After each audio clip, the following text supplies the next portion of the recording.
Radio Quito, la voz de la capital, presenta Controversia. Programa de opinión nacional al que concurren los diferentes sectores políticos, económicos y sociales del país. Nuestro objetivo es clarificar la situación del país y coadyuvar en la solución de sus problemas sin ninguna bandera política. Controversia. Aporte del periodismo serio y responsable al país. Un programa profesional bajo la dirección del periodista Miguel Rivadeneira. Adivine, ¿de dónde es esta moneda? ¿Lo adivina? De Casa Paz. Casa Paz le garantiza respaldo, asesoría y confianza. 365 días al año y donde usted lo necesite. Y ahora, para su mayor comodidad, nueva Agencia Sur Casa Paz, Maldonado 121 y Gil Martín. Casa Paz, la casa de cambio.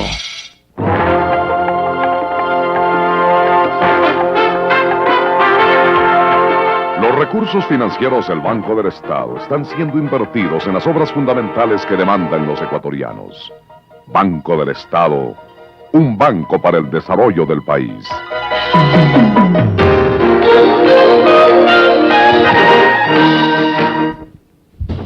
Estamos listos ante la emergencia. El IES ha puesto a disposición del país 17 hospitales y 86 dispensarios médicos en todo el territorio nacional. Esto significa 670 camas y la posibilidad de recibir 570 pacientes adicionales para atención urgente con profesionales de la medicina. Los hospitales y dispensarios de las provincias del sur se han fortalecido con personal, fondos, medicamentos y equipos. El servicio de urgencias está reforzado las 24 horas y los médicos especialistas atenderán en forma rotativa. Quedan suspendidas vacaciones y permisos para los empleados. Tendrán prioridad los enfermos graves y los heridos en el conflicto. Instituto Ecuatoriano de Seguridad Social. De pie con el Ecuador.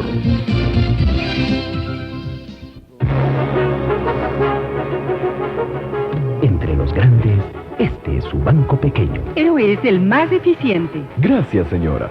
Y ahora la opinión de un matrimonio. ¿Qué piensan del Banco Caja de Crédito? Se interesa por mí. Es un banco solvente. Señor, ¿qué diría usted del servicio? Esto sí es trato personal. Su banco de gran corazón. Banco Caja de Crédito. El banco que le tiene en cuenta. El enfrentamiento bélico con el Perú deja algunas secuelas. Unas positivas y otras negativas. La positiva, la unidad monolítica de los 11 millones de ecuatorianos. Entre las negativas, el alto costo que conlleva un enfrentamiento bélico, lo que obliga a sacrificios y obligaciones adicionales. La emergencia nacional a causa de esta situación en la frontera suroriental ha obligado a tomar medidas complementarias y, lo que es fundamental, a delinear las acciones inmediatas para afrontar las secuelas del enfrentamiento ecuatoriano-peruano. Justamente para analizar las secuelas económicas y monetarias del país, el programa Controversia de Radio Quito, la voz de la capital, emisora del diario El Comercio, ha invitado este viernes a la presidenta de la Junta Monetaria, economista Ana Lucía Armijos, y al ex titular de este organismo y ex gerente del Banco Central, economista Belardo Pachano. A los invitados de este viernes, bienvenidos a Radio Quito, y queda con ustedes, amigos oyentes de la capital y del país, el director del programa Controversia, Miguel Rivadeneira. Gracias a Edison Vargas Acosta del staff de Radio Quito, la voz de la capital, emisora del diario El Comercio.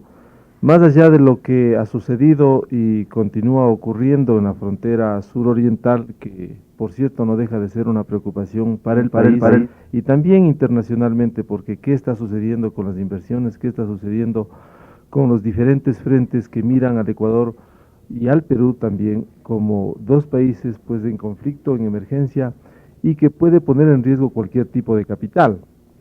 Pero internamente también genera cierta desconfianza, que si bien las autoridades han apelado a la sensibilidad a fin de que vuelva la tranquilidad, no deja, por cierto, de ser una preocupación.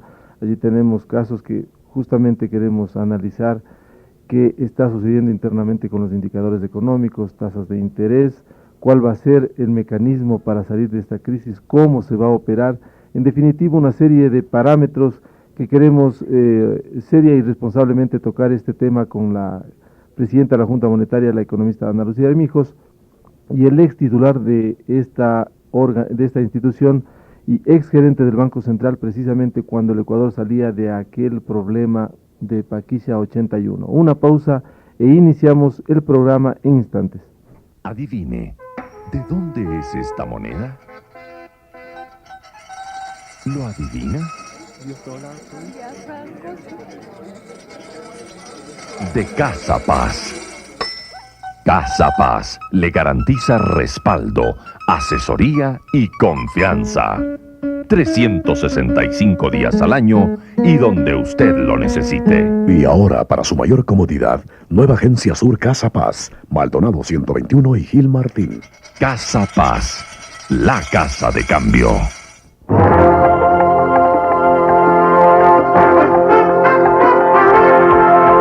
Los recursos financieros del Banco del Estado están siendo invertidos en las obras fundamentales que demandan los ecuatorianos. Banco del Estado, un banco para el desarrollo del país.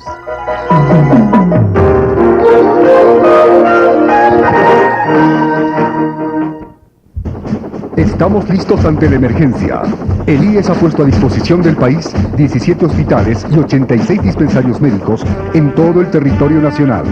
Esto significa 670 camas y la posibilidad de recibir 570 pacientes adicionales para atención urgente con profesionales de la medicina.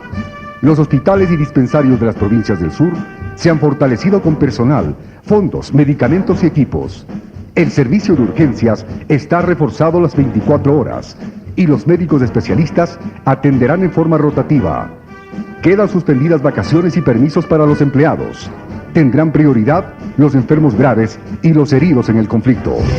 Instituto Ecuatoriano de Seguridad Social. De pie con el Ecuador.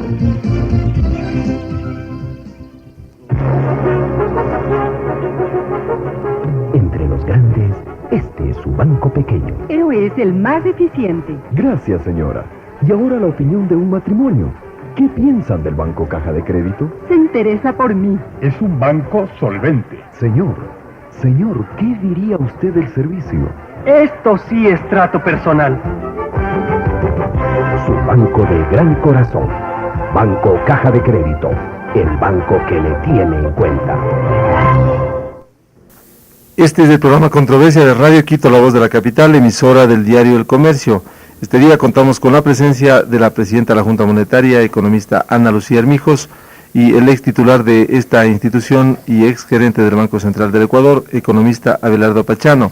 El tema, las secuelas del enfrentamiento bélico que se ha desarrollado por casi un mes en la frontera sur-oriental, con el peligro que esto conlleva. Economista Armijos, de cierta manera, en los últimos días, quizás las últimas semanas, ha habido incertidumbre, ha habido desasosiego entre los diversos sectores, no obstante los llamados que han hecho las autoridades, de manera especial la Superintendencia de Bancos. Sin embargo, por ejemplo, el problema de las tasas de interés interbancarias, el problema de otros indicadores, no deja de ser una preocupación para el Ecuador. ¿Qué es lo que está sucediendo y cómo afrontar este conflicto interno? Bueno, en primer lugar, muchas gracias por la invitación, Miguel. Yo pienso que para poder entender lo que ha ocurrido en los últimos 20 días, diría yo, desde que se inició el conflicto bélico en lo que a las tasas de interés se refiere, es importante indicar que cuando existe un conflicto como estos, se creó una gran incertidumbre en los mercados, en la ciudadanía en general.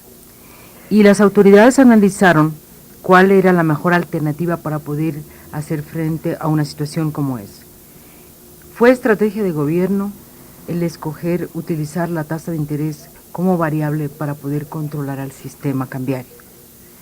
Yo pienso que la estrategia escogida ha sido una estrategia que ha dado buenos resultados, pero siempre fue, desde el inicio, planificada para el corto plazo. El problema surge cuando se alarga ese corto plazo y las tasas de interés ya excesivamente altas empiezan a repercutir en toda la estructura de tasas de interés y afectar a los sectores productivos. Sin embargo, pienso que la alternativa que se escogió fue la más adecuada para el momento en que nos encontramos y efectivamente logramos una estabilidad en el sistema cambiario. Si bien es cierto, reconocemos un encarecimiento sustancial de la tasa de interés, es decir, las tasas de interés interbancarias, las de cortísimo plazo. Por eso escribo esa estrategia, sirve para el corto plazo, aunque no para más allá del corto plazo, porque ya empieza a afectar a la estructura total de tasas de interés y por lo tanto a los sectores productivos.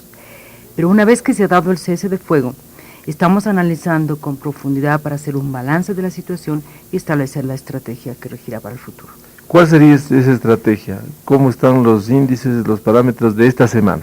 Mire, una vez que se ha ido tranquilizando el ambiente, hemos observado desde el viernes anterior una disminución ya de las tasas de interés, un retorno de los depósitos que fueron retirados de los bancos en un primer momento, han ido regresando y se observa una mayor liquidez, se siente una mayor liquidez en los mercados. El día de ayer, por ejemplo, terminamos con tasas de interés interbancarias que llegaron al 80%, después de que hace 2 semanas inclusive llegaron a superar los 230-240%.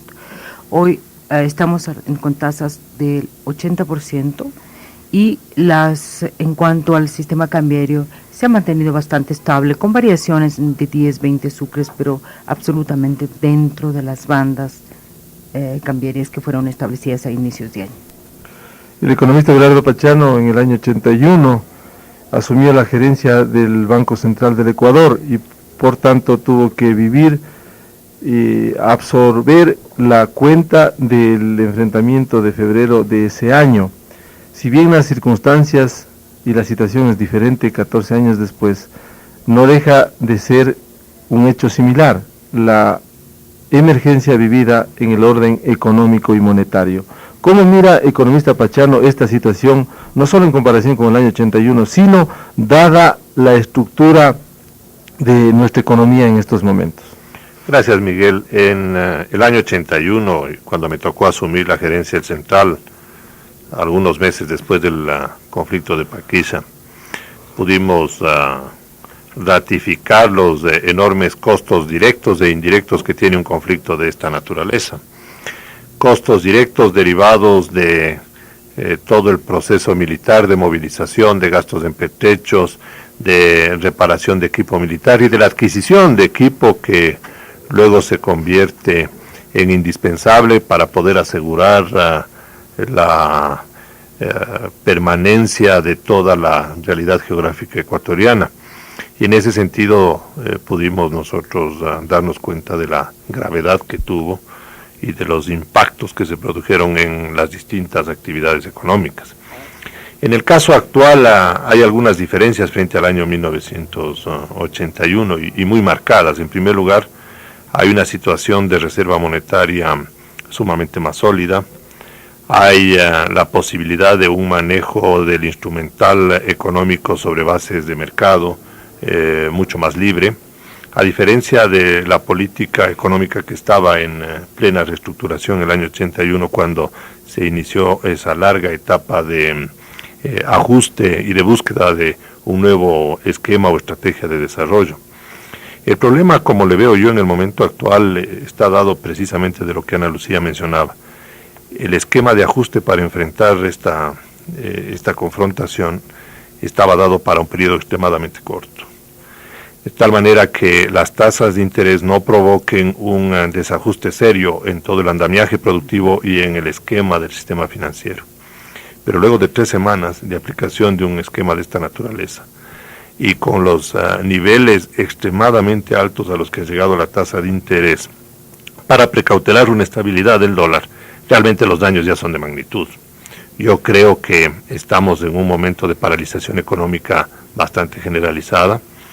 Hay indiscutiblemente signos evidentes de una suspensión de prácticamente todo tipo de inversión. La inversión pública está retrotraída por precisamente el congelamiento del gasto público y la priorización de los recursos para la defensa nacional. Y la inversión privada, que es producto precisamente de la incertidumbre generada por una situación de esta naturaleza, está a la expectativa de ver el desenlace y la solución final del tema para poder tomar una decisión. Dentro del sistema financiero, indiscutiblemente los costos de esta elevada tasa de interés van a ser considerables. Yo, en una primera estimación, creo que el sistema bancario va a enfrentar por estas 3 primeras semanas costos adicionales netos superiores a los 110.000 millones de sucres por los diferenciales de tasas de interés que tienen en este momento, porque no han podido pasar esos diferenciales a los sectores productivos en la misma proporción en los que han estado enfrentando por los retiros de los depósitos.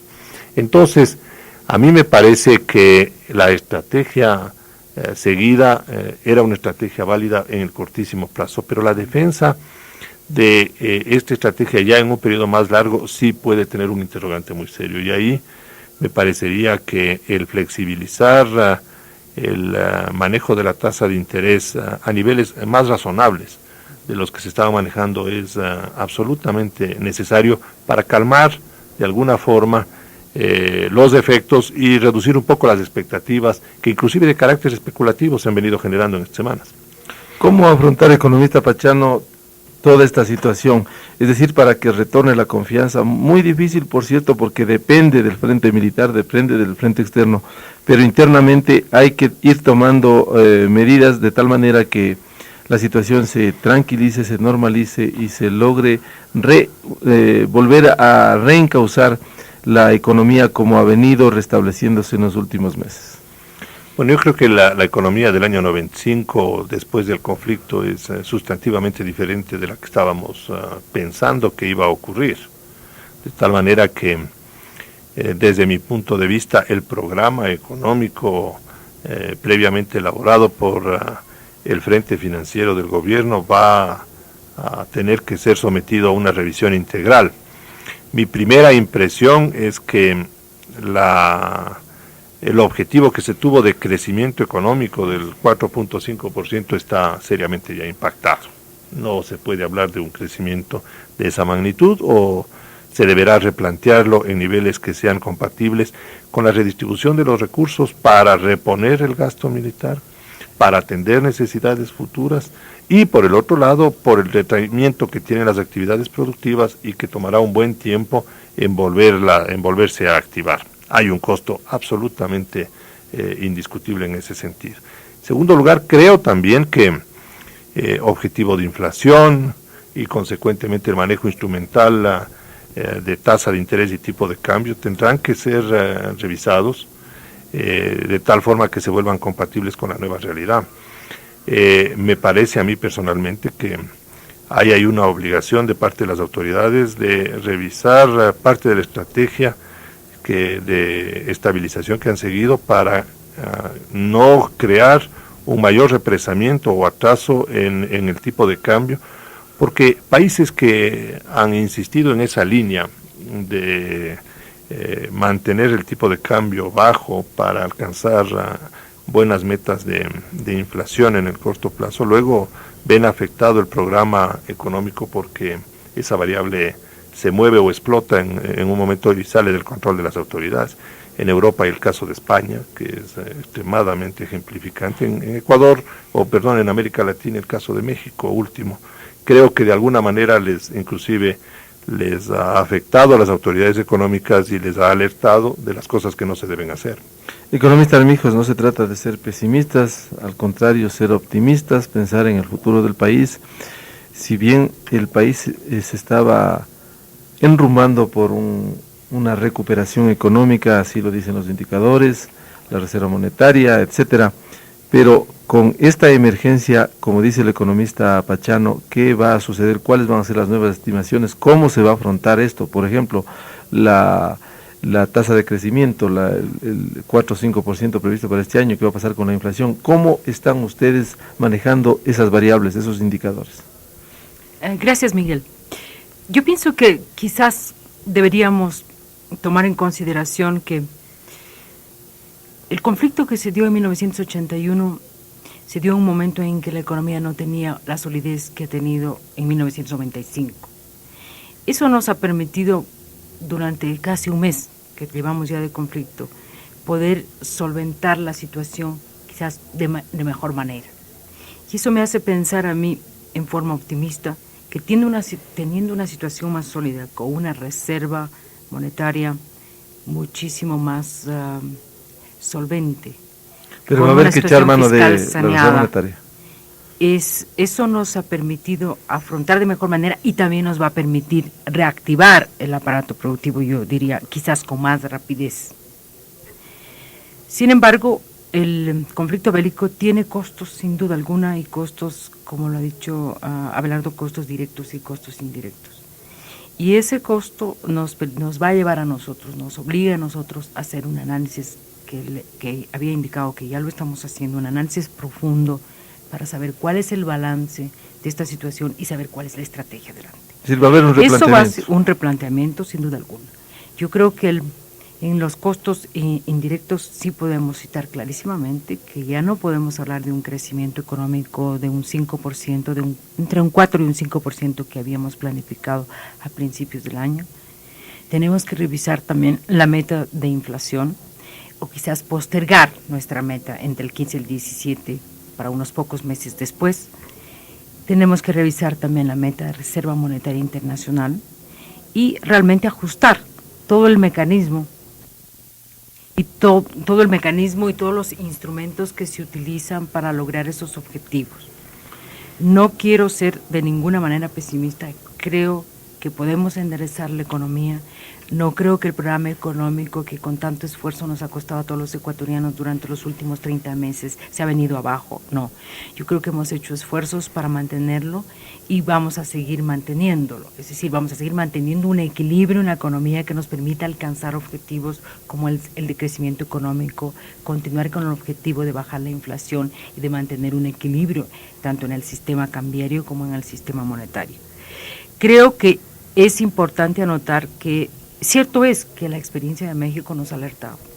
Yo creo que lo que ocurrió los primeros días de iniciado el conflicto, el control que ejerció el Banco Central a fin de no sangrar su Reserva Monetaria Internacional, clarísimamente respondió a un análisis muy pormenorizado y detallado que hicimos del caso mexicano, justamente para evitar que ocurra lo que ocurrió allá, que en aproximadamente una semana se quedaron sin Reserva Monetaria Internacional. Eso era una preocupación porque inclusive para hacer frente al conflicto bélico y la obligación que tenemos en la economía de entrar a dar los recursos necesarios para tener el suficiente instrumento bélico que nos permita afrontar una situación como la que hemos afrontado, era necesario salvaguardar la Reserva Monetaria Internacional. Entonces yo creo que lo hicimos bien lo que hemos hecho. Yo creo que hemos salido bastante bien de un conflicto que ha durado muchísimo más que lo que duró el del 81, que fue muy pocos días. Este ha sido casi un mes y todavía, si bien es cierto, tenemos un cese de fuego, tenemos yo diría un equilibrio bastante frágil, hasta no tener un documento firmado por parte de los dos países respecto a cómo va a hacerse la desmovilización y la desmilitarización.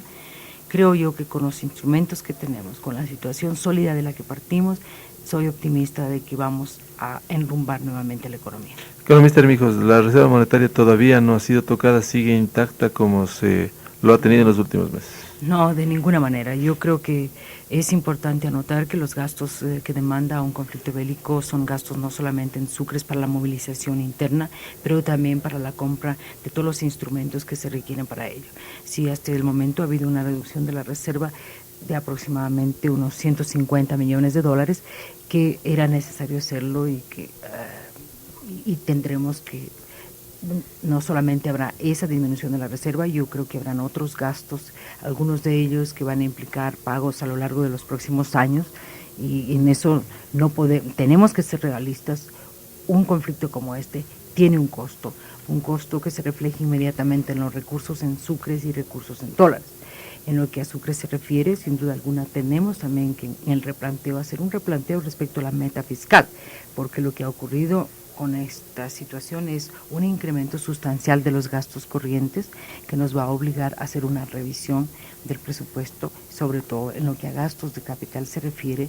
Vamos a iniciar una revisión y ya estamos revisando todo el programa de inversiones públicas, porque muchas de las inversiones tendrán que postergarse. ¿Se puede echar mano de los 682 mil millones que fue materia de discusión hace un par de meses en el Congreso Nacional, economista Armijo? Mire, yo pienso que los 680 mil millones de sucres no existen así en ese monto. Como consecuencia de la medida del diésel, realmente los ingresos adicionales que estaban previstos, que si bien es cierto no constaron en el presupuesto, porque la medida se tomó después del 30 de septiembre, sí constaban en nuestra programación económica. Estamos hablando de alrededor de 450 mil millones, que es la cifra con la cual podíamos contar. En segundo lugar, debemos tomar en cuenta que si tenemos previsto una disminución en el crecimiento económico, esto es más bien dicho, un crecimiento económico menor, sin duda alguna también vamos a tener ingresos tributarios menores. Por lo tanto, hay que ajustar ese presupuesto que fue originalmente aprobado por el Congreso y por tanto no contamos con esos 680 mil millones de los que se ha hablado tanto. Economista Pachano, ¿cómo afrontar con estos nuevos indicadores, con este replanteamiento del programa económico monetario del gobierno a fin de evitar que se produzca un descalabro en esta nueva circunstancia? Hay control del sistema, pero esto, si es que no se vuelve a manejar con una mano estricta, va a ser muy difícil, pues podría irse de las manos. El conflicto deja una secuela y un costo evidente, de tal manera que el país tiene que aceptar no solo un replanteamiento general de los objetivos del plan económico en lo que a crecimiento se refiere, en lo que tiene que ver con inflación, en lo que tiene que ver con manejo de tipo de cambio, sino que desde el punto de vista de análisis internacional del país, la tasa de interés va a tener que mantenerse relativamente más alta de lo que podía haber estado en el año 95, como consecuencia del riesgo implícito que trae consigo una situación de esta naturaleza. Para el inversionista internacional e inclusive para el propio inversionista nacional, la tasa de interés es uno de los elementos que juega muchísimo en su decisión y consecuentemente tiene que marcar una diferencia notoria con lo que pasa con la tasa de interés en los mercados internacionales. Desde el punto de vista fiscal, para que no se pierda el equilibrio de los recursos públicos, indiscutiblemente el fisco va a tener que ampliar el conjunto de medidas que inicialmente ha tomado. Yo creo que los aproximadamente 300 mil millones de sucres que pueden generarse con el impuesto del 2% a los vehículos, la eliminación de las exoneraciones al IVA, la reducción de o mejor dicho, la aceleración en el pago de los impuestos fiscales, es un paso inicial importante, pero yo no creo que sea suficiente. Los 400 mil millones o 600 mil millones, cualquiera que sea la cifra que se discutió con el Congreso Nacional, van a tener que ser reordenados hacia la defensa nacional y los organismos seccionales y locales que iban a recibir esos recursos deben aceptar el sacrificio que ello implica, con lo cual en el futuro vamos a esperar un conjunto de decisiones fiscales para complementar todos los recursos que se requieren para suplir estas necesidades derivadas del conflicto. A mí me parece personalmente que es de responsabilidad inmediata el reducirle la tasa de interés a un nivel que sea mucho más manejable. ¿Cuál sería ese? Ya no a los niveles que estábamos manejando, porque eran niveles equivalentes a 10 veces la tasa de inflación. Estamos hablando de tasas de interés del 230, 240%, y eso, el daño es demasiado violento y demasiado fuerte. Pero yo creo que los rangos en los que ha empezado a trabajar el Banco Central a partir del día martes ya son mucho más razonables. Rangos que están entre 60 y 80%, para desestimular precisamente un movimiento especulativo del dólar, pero para no destrozarle al aparato productivo y al sistema financiero. Lo que decía Ana Lucía respecto al análisis que hicieron de México, a mí me dio la impresión de que les de alguna manera les impactó mucho al darse cuenta del problema que tenían adelante, y hubo una sobrereacción en la fijación inicial de las tasas de interés. Estaba bien para 2 o 3 días, pero que para ya 3 semanas fue extremadamente doloroso, porque no hay que olvidarse que el Ecuador en los últimos años ha venido manteniendo dentro de la apertura económica una política de crecimiento de la cartera del sistema financiero demasiado rápida. En el último año la cartera del sistema financiero se duplicó. Estamos hablando de 6 billones de sucres. Entonces, una modificación de la tasa de interés tiene una radiación de efectos negativos extremadamente grave y compleja. Entonces, ese tema sí creo que hay que mirarle con bastante cuidado, porque indiscutiblemente que vamos de aquí en adelante a señalar la forma como en lo que resta del año, o por lo menos en lo que resta de este primer semestre, se van a impactar las actividades productivas. Y me parece que bajarle a la tasa de interés a un nivel menos dramático del que estuvo es absolutamente imprescindible en el momento actual. Este es el programa Controversia de Radio Quito, la voz de la capital, emisora del diario El Comercio. Este día contamos con la presencia de la presidenta de la Junta Monetaria, economista Ana Lucía Armijos, y el ex titular de esta institución, economista Abelardo Pachano. El tema, las secuelas de la guerra y el costo económico financiero. Economista Armijos, más allá del replanteamiento que va a hacer el gobierno en todo su plan, si bien no se va a poder cumplir posiblemente la meta de crecimiento, la meta inmediata de la inflación, pero siempre, generalmente en un conflicto de estos, también el pueblo ecuatoriano tiene que pagar algo de ese saldo de la guerra. ¿Cuál va a ser ese saldo? Va a haber, por cierto que eso es política económica, no le competiría a usted, pero vendrán nuevos impuestos. ¿Cómo se va a afrontar eso? Yo creo que hay que indicar que una vez que se produjo el conflicto, casi inmediatamente las autoridades y el gobierno propuso al país una serie de medidas que nos llevarían a recaudar recursos financieros para poder afrontar esa emergencia.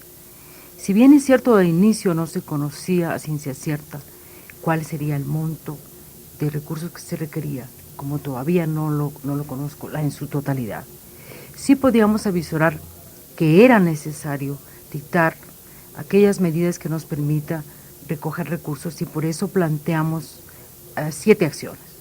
Dentro de ellas 3 correspondían al Congreso Nacional, 2 de ellas han sido ya aprobadas.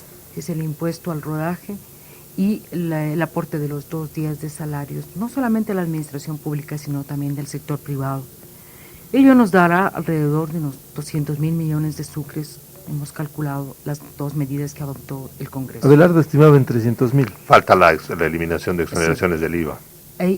Pero la tercera, que es la eliminación de las exoneraciones del IVA, que todavía no ha sido enviada al Congreso, en virtud de que estamos en conversaciones con los diferentes bloques, a fin de explicar el objetivo de la medida y el alcance de ella. Esa medida, que ha sido pensada desde hace mucho tiempo, no es una medida que la hemos pensado simplemente para la emergencia, pero que, dada la emergencia, es necesaria implementarla lo antes posible para generar recursos adicionales.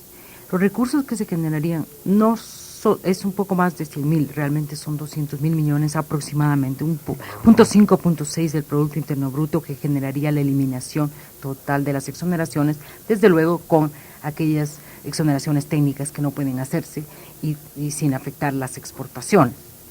Pero ese proyecto que va a ser discutido o que va a ser enviado al Congreso, varias voces dentro del Congreso ya se han manifestado en contra. Y quizás sería importante explicar el por qué creemos que es una medida muy sana y saludable para el país. Quizás vale la pena indicar que el Ecuador es uno de los países de América Latina en donde los ingresos tributarios tienen la menor contribución al Producto Interno Bruto. Concretamente, el IVA no aporta sino un 3% del Producto Interno Bruto, y realmente creemos que ese es un aporte excesivamente bajo si comparamos con otros países. Primero, eso demuestra que, además de ser una tasa del IVA del 10% en este país, que es la más baja de América Latina, tenemos una altísima evasión.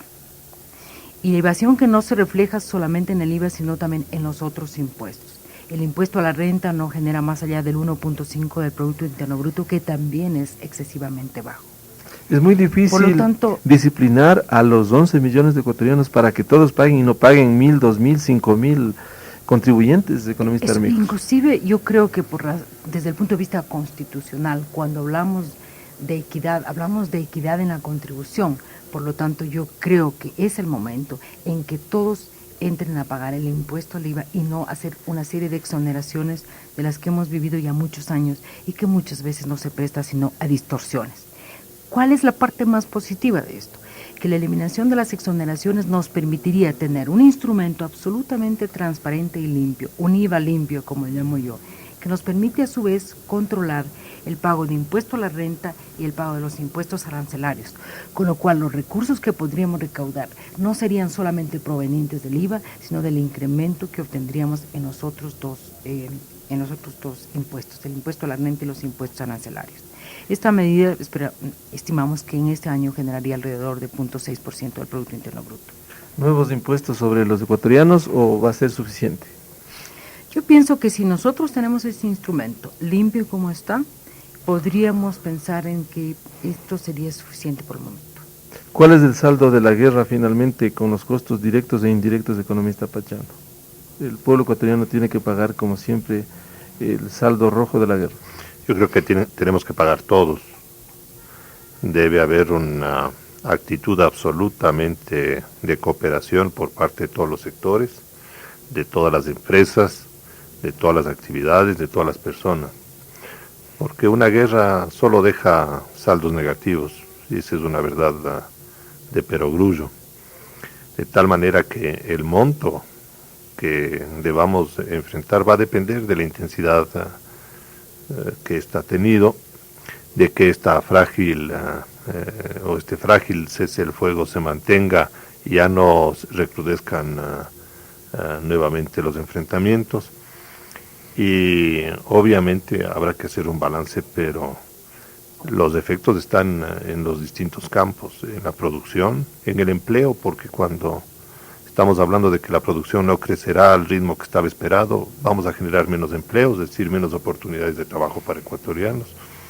Cuando hablamos de que la inflación será mayor, estamos hablando de un deterioro de nuestros salarios en general. Estamos hablando de que las consecuencias son en los más diversos órdenes de la economía nacional. Y en el plano del análisis, en el plano de la evaluación, la conclusión final que nosotros debemos tener es que, igual que lo hemos visto en este proceso de búsqueda de fórmula de paz y de solución, el Ecuador ha estado solo, porque la velocidad con la que actúan las distintas instancias diplomáticas es tan lenta que nos ha obligado a defendernos por nuestros propios medios. La única fórmula de salir de las consecuencias negativas de la economía es con nuestro propio esfuerzo. Y tenemos que reconocer que aquí, por defender nuestra heredad territorial, tenemos que sacrificarnos todos los ecuatorianos en proporción. ¿Cómo recaudar, economista Pachano, los impuestos de una manera total y completa? Sabemos que el Ecuador es un país en donde existe una alta evasión. Es un proceso largo, no es un proceso que se puede resolver en el corto plazo. Los indicadores fiscales son de los más bajos de América Latina y obviamente que se debe tecnificar todos los procesos de control fiscal, mejorar yo diría, la capacitación de supervisión que tiene el propio Ministerio de Finanzas, hacerle más profesional, tener instrumentos automatizados de autoverificación, de tal manera que yo diría que el mejoramiento en los índices de recaudación depende, por un lado, en el mejoramiento de la eficiencia pública, en el control y la supervisión de dichos impuestos, y por otro lado también en un cambio de actitud de las empresas, de las personas que están obligadas a cumplir con esas obligaciones. Esa es una de las razones por las cuales yo personalmente siempre he manifestado un poco mi oposición a que se eleven los índices de tributación en el Ecuador. Por ejemplo, me parece que la eliminación de las exoneraciones al IVA es una decisión oportuna, dadas las condiciones actuales, pero yo no estaría de acuerdo con que se eleve el porcentaje del IVA porque eso va a inducir a mayores evasiones, y en lugar de encontrar una recaudación mayor, probablemente nos inclinamos a mayores evasiones. Entonces, es obligación ya del Ministerio de Finanzas fundamentalmente de mejorar sus instrumentos de persuasión y de control en el orden fiscal, pero yo no le veo posibilidades en el corto plazo de que eso mejore sustantivamente. Economista Armijos, uno de los temas que deja la guerra es el tema confianza y desconfianza. ¿Cómo evitar que esto devenga en una desconfianza en el sistema económico-financiero del país, no solo externamente, sino internamente? Bien, antes de dar contestación directa a su pregunta, Miguel, si me permite comentar algo respecto de la administración tributaria que se ha hecho mención. Efectivamente, una de las formas de tener una mejor recuperación de ingresos es a través de una mejor administración tributaria. Ese es algo que nos ha preocupado en los últimos años e iniciamos todo un programa para mejorar esa administración. Estamos haciéndolo, tenemos técnicos especialistas del exterior que nos están ayudando y asesorando, pero lo que sí falta sin duda alguna es una reestructuración, diría yo, en todo lo que es el manejo tributario por parte del Ministerio de Finanzas. Ahí requeremos mucho más eficiencia, una mayor rapidez para poder ir implementando esas acciones, pero en todo caso ha sido motivo de preocupación. En segundo lugar, estos ingresos adicionales que requerimos tendrán que venir de las medidas que hemos adoptado y también, por otro lado, vamos a hacer un recorte sustancial del gasto corriente en todo lo que es la administración pública y sumado a ello una reprogramación de la inversión, de tal manera que no solamente es que vamos a extraer del público en general, del sector privado en general, los recursos que requerimos, sino también va a haber un fuerte sacrificio por parte de la administración pública. Respecto a su otra pregunta de la confianza, efectivamente es en circunstancias como esta, para poder nosotros tranquilizar y volver la confianza al sistema financiero, en primer lugar yo creo que la noticia del cese de fuego es la noticia más importante, porque es muy difícil conseguir que el público se tranquilice si existe un problema bélico. Por más que se pretenda manejar de la mejor manera la economía, yo creo que la noticia del cese de fuego es lo que más ha venido a tranquilizar los mercados, en primer lugar. En segundo lugar, en varias oportunidades las autoridades hemos dicho que el sitio más adecuado para mantener los recursos financieros es el sistema financiero. Sacarlo del sistema financiero, esto conlleva una serie de peligros y yo creo que en esto el público se ha dado cuenta que es mejor tener en el sistema financiero. Que a medida que pase el tiempo y veamos que la situación se va tranquilizando, va a volver totalmente esa confianza que han demostrado los depositantes y los ahorristas en los últimos 2 años. Yo creo que esto va a regresar. Más bien lo que va a tomar un poco más de tiempo es para el inversionista extranjero tomar sus decisiones de inversión. Porque el inversionista cuando toma sus decisiones no solamente toma en cuenta la parte legal de un país, la seguridad jurídica que podría tener en el país, sino la estabilidad política. Hemos roto esa estabilidad que veníamos presentando en los últimos 3 años casi, y yo creo que no es tan fácil que el inversionista extranjero inmediatamente, porque ha cesado el fuego, nuevamente cambie su decisión de inversión. Eso nos va a tomar un tiempo y eso significa que esa es otra de las secuelas del conflicto bélico en el que la inversión extranjera que estaba prevista venir al país posiblemente no venga en los montos que estaba previsto para el año 95. Economista Pachano, ¿cómo evitar que la confianza se pierda en el Ecuador? Es decir, que la desconfianza cunda interna y externamente. Es uno de los temas preocupantes, por cierto, muy difícil en vista de la situación que se ha vivido durante el último mes, pero de alguna manera hay que volver los ojos hacia el sector ecuatoriano y evitar que esa confianza se torne en un panorama pesimista de desconfianza. Mientras dure el conflicto o no hayan signos evidentes de una solución duradera, es indiscutible que el ambiente económico nacional, inclusive psicológicamente, la colectividad ecuatoriana va a estar afectada y va a estar atenta de la solución final. El segundo elemento para volver a marcar y dar confianza a todos los sectores económicos va a estar derivado del realismo del ajuste en la programación económica del gobierno, del mantenimiento de las premisas básicas y fundamentales que se requieren en un plan económico para que no se produzcan desajustes o pérdidas de control. En otras palabras, ver con claridad que las decisiones tomadas van a permitir mantener el gasto fiscal en orden, de que la reestructuración de los principales objetivos de distribución de recursos fiscales está priorizando actividades y está manteniendo un nivel, yo diría, de promoción productiva adecuada, porque tampoco se puede cerrar toda la inversión pública, hay muchos proyectos en camino, no hay como paralizarlos. Es decir, en mirar con realismo las señales claras que tienen que emanar de las autoridades económicas de que el asunto se puede manejar y está bajo control. No dejar que se acumulen los desajustes o los problemas, de tal manera que puedan ver señales absolutamente inequívocas de que habiendo un conflicto o habiendo un problema y un costo derivado de la situación, vamos en camino de la solución. Ahí irán templándose en ese momento las desconfianzas, poniéndose en niveles mucho más adecuados, no en los mismos que estaban antes, porque yo creo que la secuela indiscutiblemente nos va a poner en otra situación, pero podremos volverle a enrumbar al país por otro sendero. Lo que a mí personalmente me parece que es importante es no llevar a puntos extremos ni el análisis ni las decisiones.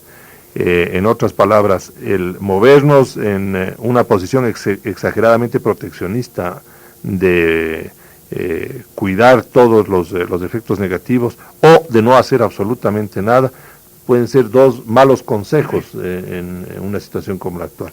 Me parece que racionalizar las decisiones, mantener en este sentido una supervisión constante de la evolución de los principales indicadores, va a ir con el tiempo restañando esta situación y consiguiendo que se mejore el ambiente económico.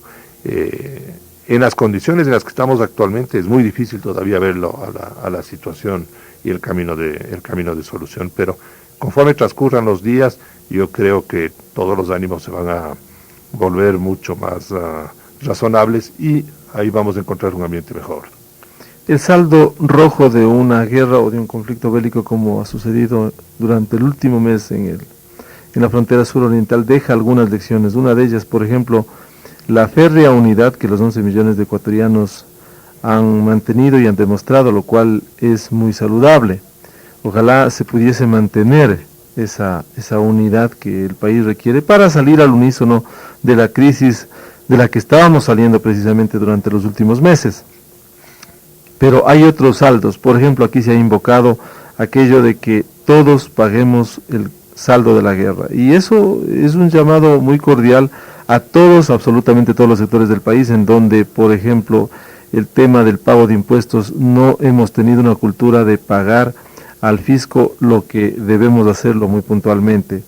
También que vuelva la confianza al país. Desde otro de los temas fundamentales, el Ecuador ha estado recuperando eso y no es la hora de que se nos vaya de las manos este tema que es fundamental para el restablecimiento de los indicadores económicos y para el restablecimiento de la economía del país.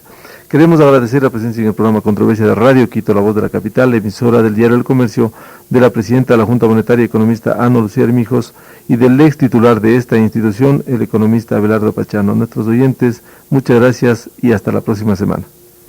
Adivine, ¿de dónde es esta moneda?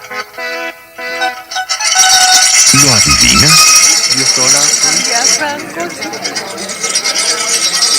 De Casa Paz. Casa Paz le garantiza respaldo, asesoría y confianza.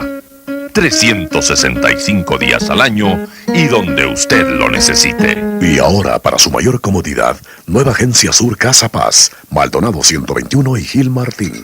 Casa Paz, la casa de cambio.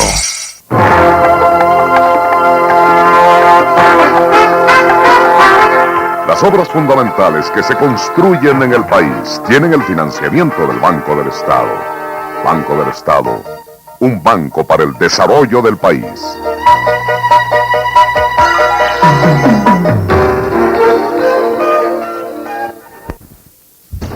Estamos listos ante la emergencia. El IES ha puesto a disposición del país 17 hospitales y 86 dispensarios médicos en todo el territorio nacional. Esto significa 670 camas y la posibilidad de recibir 570 pacientes adicionales para atención urgente con profesionales de la medicina. Los hospitales y dispensarios de las provincias del sur se han fortalecido con personal, fondos, medicamentos y equipos. El servicio de urgencias está reforzado las 24 horas y los médicos especialistas atenderán en forma rotativa. Quedan suspendidas vacaciones y permisos para los empleados. Tendrán prioridad los enfermos graves y los heridos en el conflicto. Instituto Ecuatoriano de Seguridad Social. De pie con el Ecuador.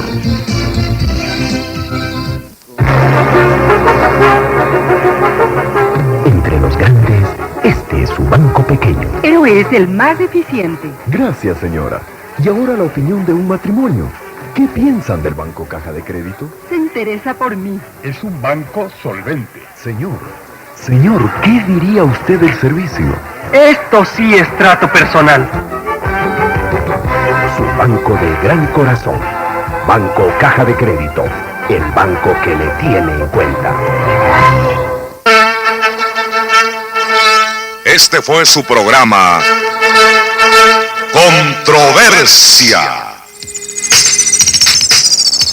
Programa de opinión nacional al que concurren los diferentes sectores políticos, económicos y sociales con el propósito de clarificar la situación del país y coadyuvar en la solución de los problemas sin ninguna bandera política. Controversia. Aporte del periodismo serio y responsable al país. Programa profesional bajo la dirección de Miguel Rivadeneira.